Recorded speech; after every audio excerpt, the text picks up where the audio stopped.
அஸ்ஸலாமு அலைக்கும். AMRBS தீன் இஸ்லாம். உள்ளம் உறுதியானால் இறை தூதரிடம் ஒருவர் வந்து, இறைவனின் தூதரே, எது பாவம் என்று கேட்டார். அதற்கு அண்ணல் நபி ஸல்லல்லாஹு அலைஹி வஸல்லம் அவர்கள் பதிலளித்தார், எது உன் உள்ளத்தை உறுத்துகிறதோ அதை விட்டுவிடு. இந்த நபிமொழிக்கு புகழ்பெற்ற விரிவுரையாளர் மௌலானா முஹம்மது ஃபாரூக் கான் விளக்கம் அளித்துள்ளார். எது பாவம்? பாவத்தின் உண்மையான அடையாளம் எது? பாவத்தின் இயல்போடு இயைந்து போவது எது?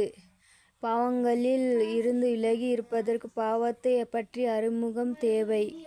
பாவம் செயல்களில் ஈடுபடுவதால் எக்காலத்திலும் மனங்கள் நிம்மதி அடையாது.